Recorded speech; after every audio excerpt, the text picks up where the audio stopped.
Récemment contactés par une personne victime des punaises de lit à Sevran, les bâtisseurs d'égalité se sont déplacés chez elle afin de recueillir son témoignage. Bonjour, Sullivan, porte-parole des bâtisseurs d'égalité. Je vais vous laisser tout d'abord le soin de vous présenter, s'il vous plaît. Bonjour Sullivan, je m'appelle Alcangero Rocha Tavares. Je suis aide-soignante. Je suis une habitante de Sevran. Enchanté, je crois savoir aussi que vous êtes conseillère municipale. Tout à fait, je suis conseillère municipale à la mairie de Sevran. Enchanté. Est-ce que vous pouvez nous expliquer les raisons de notre rencontre de ce soir, s'il vous plaît? Les raisons de notre rencontre ce soir, j'ai été contactée par une collègue élue qui m'a beaucoup parlé de votre association. Oui, j'ai un petit souci d'ordre, je peux dire, sanitaire. Donc voilà, tout le monde a réagi. Donc voilà pourquoi on se voit ce soir. Alors, pouvez-vous nous expliquer de quoi il s'agit sur ce problème sanitaire, s'il vous plaît? Oui, j'ai eu une invasion, si je puis m'exprimer ainsi, une invasion de punaises au lit. Voilà, j'ai le corps, je peux dire, tuméfié. J'ai des démangeaisons partout.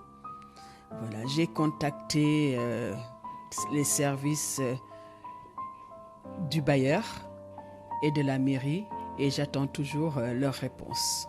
Alors ça fait combien de temps que perdure ce problème? C'est arrivé il y a combien de temps? J'ai eu ce souci, j'ai remarqué qu'il y a une invasion depuis à peu près 2 semaines. Est-ce que c'était déjà arrivé auparavant? Parce que je sais que dans le quartier, ici nous sommes aux Cités Basses, vers les Nénuphars. Je sais qu'il y a quelques années, il y avait déjà une grosse problématique relative aux punaises de lit, une invasion. Ça avait été traité, mais ça avait mis du temps à pouvoir se résorber. Et aujourd'hui, malheureusement, on voit ce fléau réapparaître, et pas uniquement dans le quartier des Cités Basses, parce qu'on a eu vent aussi de cette problématique dans le quartier des Rougemont. Est-ce que vous, de votre côté, ça t'est déjà arrivé dans le passé? Très franchement, je suis une habitante de ce quartier depuis 2014. C'est la première fois que j'entends ce genre de... Voilà, que je suis au courant de ce fléau. D'accord, alors vous avez prévenu donc le service d'hygiène, non? La mairie directement et le bailleur. Vous attendez des réponses. Je sais que vous avez envoyé aussi des courriers directement à vos collègues élus. Est-ce qu'il y a des mesures qui ont été prises à la suite de cela ou vous êtes encore dans l'attente? J'ai contacté mes collègues élus par téléphone et par courriel, donc qui se sont adressés au service du logement.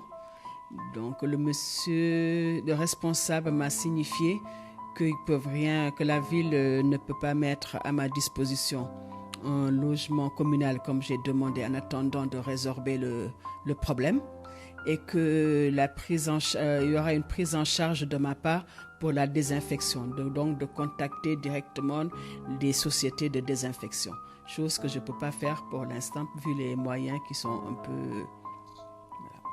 Donc vous avez décidé de les contacter suite, on va dire, à l'immobilisme et à l'inaction du bailleur qui est, on le rappelle ici, le bailleur Logirep. Tout à fait, c'est bien cela. Et aujourd'hui, est-ce que cette problématique vous touche uniquement vous ou c'est quelque chose qui est répandu dans l'ensemble du bâtiment? J'ai l'impression que ça doit être au niveau du bâtiment. J'en ai pas encore parlé à mes voisins par souci de, je ne sais pas si je peux dire, de confidentialité, parce que franchement, je crois que j'ai honte de dire que j'ai des punaises à mon domicile pour ne pas réveiller des mauvais esprits, comme on dit. Pourtant, on voit que chez vous, c'est extrêmement propre, qu'il n'y a pas on va dire, d'ordures, de déchets, qu'il n'y a pas de bazar non plus qui pourrait laisser penser que l'invasion de ces punaises de lit est de votre ressort. Est-ce que vous avez une explication quant à la venue, à la prolifération de ces nuisibles aujourd'hui? Moi, je me dis que est-ce que l'immeuble n'est pas infesté? Parce que vous avez constaté en montant à mon domicile, vous avez vu l'immeuble est vraiment vétuste. L'immeuble est insalubre. Moi, je me dis que c'est dû à l'insalubrité. Parce que malheureusement, nous sommes dans un quartier qui laisse à désirer. D'accord, et Aujourd'hui, donc, nous sommes venus dans un souci de solidarité, comme nous l'avons déjà fait auparavant avec des personnes qui étaient victimes de problématiques diverses et variées, quelquefois aussi en relation avec l'habitat, incompatible avec la dignité humaine. Il y a quand même un article de loi aujourd'hui qui dit qu'un logement décent est un logement qui n'est pas infesté de nuisibles. J'ai cru savoir, parce que vous me disiez un petit peu avant l'interview, que le bailleur aurait répondu à la municipalité que cette problématique était de l'ordre du locataire et non pas du bailleur. Est-ce que vous confirmez cela et comment expliquez-vous cette réponse si effectivement vous la confirmez? Tout d'abord, permettez-moi encore une fois vous remercier pour votre présence en ce dimanche après-midi avec un temps vraiment un peu catastrophique. Mais effectivement, le bailleur n'a pas encore répondu, à mon appel, à mes doléances. La ville, en l'occurrence, la ville de Sevran, en l'occurrence, M. Moulin, m'a bien signifié par courriel, dont j'ai encore des preuves, qui m'a dit qu'on ne peut rien faire pour moi. Voilà. Et quelles sont aujourd'hui vos attentes de la part déjà du mouvement des bâtisseurs d'égalité, au-delà de cette vidéo, parce que nous, notre première valeur, c'est le S de Sevran qui représente la solidarité. Donc vous n'avez pas à nous remercier, c'est quelque chose qu'on fait naturellement, quelle que soit l'heure, quel que soit l'endroit. Dès qu'il y a une problématique dont nous avons connaissance et pour laquelle nous pouvons intervenir ou faire intervenir quelqu'un, ça rentre dans nos prérogatives, c'est dans nos valeurs, donc il n'y a pas de souci là-dessus. Nous allons essayer aussi de vous accompagner administrativement, voire juridiquement parlant, s'il y a des possibilités de faire avancer les choses. Mais quelles sont aujourd'hui concrètement vos attentes de la part de vos interlocuteurs, que ce soit le bailleur ou la municipalité? Je compte sur vous pour pour étendre cette problématique, parce que c'est un problème de santé publique. C'est très très grave ce qui se passe. Les gens ignorent peut-être, on me dit tous que c'est de l'ordre privé, mais je compte sur vous pour relayer l'information, pour alerter la commune de Sevran, parce que d'après ce que j'ai compris, après avoir eu quelques informations, certaines communes ont même pris des dispositifs, voire même des arrêtés concernant ce fléau. Très bien, et je sais que ça n'est pas évident. Aujourd'hui, vous avez décidé de briser le silence, malgré le fait que ça vous coûte de faire rentrer des personnes chez vous pour parler de ces problématiques. Nous savons que ce n'est pas de votre ressort, et vous disiez tout à l'heure ne pas vouloir réveiller les mauvais esprits, parce que c'est vrai que quelquefois des personnes peuvent penser qu'il y a un manque d'hygiène, etc. Je dois me douter que ça vous coûte aujourd'hui. Comment vous vivez aujourd'hui psychologiquement cette situation? À vous dire vrai, j'ai pas dormi depuis quelques jours. J'ai pas du tout dormi. Je souffre d'insomnie, de problèmes psychologiques. Heureusement que j'ai eu quelques voisins, quelques voisines qui sont à mes côtés depuis que cette histoire est connue. Parce que je me sens un peu désemparée. Même mes enfants sont un peu attristés, très très très touchés par ce qui se passe et par l'inertie, encore une fois, des pouvoirs, je peux dire, publics de Sevran. Et comme vous disiez, il y a des pouvoirs de public, le maire a des pouvoirs de police sanitaire, des pouvoirs de police judiciaire, et au-delà même de tout ça, il a donc un service d'hygiène et de salubrité qu'il pourrait faire intervenir dans ce genre de situation pour éventuellement saisir l'agence régionale de santé, pouvoir faire avancer les choses concrètement. Tout à l'heure, vous me disiez aussi que vous aviez été contrainte d'aller à l'hôpital aujourd'hui. Est-ce que vous pouvez nous dire ce que vous ont dit les médecins, s'il vous plaît? Effectivement, tout à l'heure, je me suis rendue vers 13h, 14h, je me suis rendue au service des urgences de l'hôpital privé de l'Est parisien à Aulnay-sous-Bois. Le médecin m'a consulté et m'a donné un traitement de choc afin pour ne pas que ce problème que ça soit pas plus grave que ça. Donc je vais essayer de suivre le traitement et j'espère que ça va pas trop atteindre les autres, qu'il y aura pas d'autres pathologies qui vont s'y accumuler, quoi. Et dans un souci pratique, quelles sont les conséquences dans votre vie de tous les jours au niveau je sais pas, des draps, des meubles? Est-ce qu'il y a des éléments que vous avez été contrainte de jeter? Est-ce que vous êtes obligé de nettoyer certains éléments chaque jour? Comment ça se déroule au quotidien? Écoutez, on me conseille de jeter tout ce qui est literie.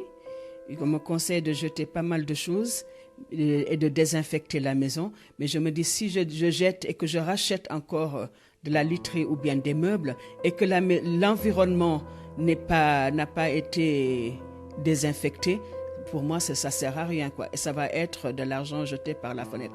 Et en ce moment, je ne peux pas reprendre mon travail dans ces conditions, voilà, qui sont un peu catastrophiques pour moi. Voilà, je suis aide-soignante, je suis appelée à être auprès de patients. Mais pour l'instant, ma morphologie ou bien mon corps ne me permet pas d'être auprès de mes collègues, de mes collègues et des patients également. Alors, est-ce que vous aimeriez faire passer un message aux bailleurs et à vos collègues de la municipalité ?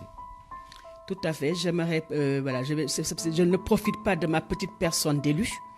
Je parle en tant que citoyenne de Sevran, en tant que citoyenne tout court, de faire quelque chose le plus rapidement possible afin que nous puissions trouver de la sérénité et la tranquillité. C'est tout ce que je demande. Je ne demande rien d'autre. En tout cas, vous pouvez compter sur notre soutien, à la fois moral, à la fois administratif et, comme je le disais tout à l'heure, éventuellement judiciaire si nous sommes contraints à un moment donné d'en arriver jusque-là.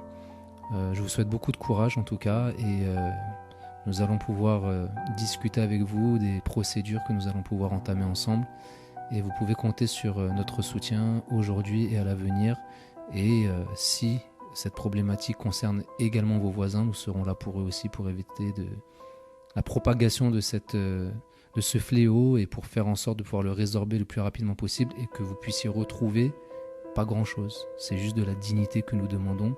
Aujourd'hui, vous êtes privés de ce droit à la dignité et nous ferons tout pour pouvoir faire en sorte que vous la retrouviez. Encore bon courage à vous, merci pour votre témoignage et je vous dis à très bientôt. Je vous remercie infiniment et encore une fois, merci de votre présence.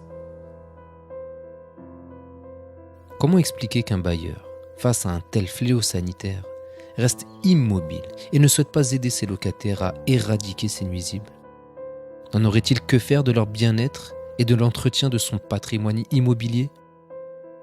Comment expliquer également le manque de réactivité de la mairie face à ce problème ? Cette citoyenne, bien qu'élue de la majorité municipale, ne demande aucun privilège. Elle réclame simplement la dignité qui lui est due et n'arrive à trouver de solution ni auprès du bailleur, ni auprès de la mairie. Pourtant, cette problématique est actuellement très répandue en France métropolitaine. Le gouvernement a récemment annoncé un plan de lutte contre ce problème sanitaire causant énormément de désagréments physiques, psychologiques et matériels. En témoignent les propos de M. Denormandie, ministre de la Ville et du Logement. En 2018, 400 000 sites infectés, hausse de 30% encore en 2019. On est en train de vivre une invasion. Et on est d'autant plus en train de vivre une invasion que ces petits insectes qui sont insupportables, qui pourrissent la vie des gens, mais vraiment qui pourrissent la vie des gens. Je crois que toutes celles et ceux qui en ont vécu voient de quoi je parle. C'est presque un euphémisme, oui. Ah oui, c'est juste insupportable. Et qu'on voit parfois rentrer chez vous, dans la chambre de vos enfants, dans vos propres chambres, et le matin vous vous réveillez, vous avez des énormes boutons, énormes, qui vous démangent, et puis vous comprenez pas d'où ça vient. Et ce que je constate, c'est que les Français, quand ils subissent ces punaises de lit, ces petits insectes, presque invisibles, 4-5 mm, ils savent pas quoi faire. On est démunis. Alors on va sur Internet, on regarde, on a plein de sites qui apparaissent, et puis on sait pas vers qui aller parce que rien n'était aujourd'hui ordonné. Puis un site internet stop-punaise.gouv.fr. D'abord, il faut informer évidemment les locataires ou propriétaires, et puis il faut mieux former et mieux certifier les professionnels. Exactement. Le premier sujet, c'est vraiment d'accompagner les gens parce que vous savez pas quoi faire. Puis ensuite, il y a plusieurs interventions pour éradiquer les punaises de lit. Ça peut vite chiffrer 400-500 euros. Exactement. Qui doit payer ? Le propriétaire ou le locataire ? Moi, j'ai modifié la loi pour faire en sorte qu'un propriétaire n'ait pas la possibilité de vous louer un logement où il y a des punaises de lit. Je pense qu'à terme, l'une des solutions est très certainement d'inclure dans les contrats d'assurance de logement le risque punaise de lit. Les punaises de lit ne sont pas spécialement chez les pauvres ou chez les riches, tout le monde. Ça touche absolument tout le monde. Je sais aussi que vous voulez tous les quartiers, tous les territoires, c'est vraiment quelque chose et ça arrive chez vous ou dans des lieux publics. C'est surtout parce que c'est quelque chose qui, on l'a dit, l'année dernière, a touché plus de 400 000 sites. Donc, c'est autant de familles qui sont concernées. C'est en pleine expansion. Et puis surtout, quand vous êtes ministre du logement, vous êtes ministre du logement du quotidien des gens. Je veux dire, mon boulot, c'est pas juste de construire, c'est surtout de rénover, d'améliorer, d'accompagner les gens, et notamment face à des galères absolues comme celle des punaises de lit. Demain matin, faites le test, dites que vous avez des punaises de lit. Vous n'avez plus personne qui veut venir chez vous. Vous savez, quand vous faites de la politique, c'est de faire changer le quotidien des gens. Ça n'est pas d'agir par obstruction comme le font certains aujourd'hui. C'est bien dommage. Une campagne de pub a même été lancée en ce sens, ce qui démontre la gravité de ce fléau sanitaire. Bah oui, un canapé qui parle. C'est à cause des punaises de lit que j'en suis là. En quelques semaines, il y en avait partout. Mes proprios se grattaient la nuit, le jour. Ils ont eu un mal fou à s'en débarrasser. Alors soyez vigilants. Plus tôt vous les détectez, plus ce sera facile de les éliminer. Informez-vous sur stop-punaise.gouv.fr. C'est un problème.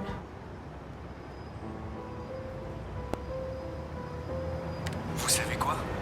J'ai vécu un enfer. On m'a passé le respirateur, on m'a retourné, on m'a abandonné. Tout ça à cause des punaises de lit. Ces cochonneries qui s'accrochent à une valise et qu'on ramène de voyage. Alors si un matin vous vous grattez, vous voyez des petites taches noires sur vos draps, agissez vite. Informez-vous sur stop-punaise.gouv.fr. Punaise de lit, on peut tous être touchés.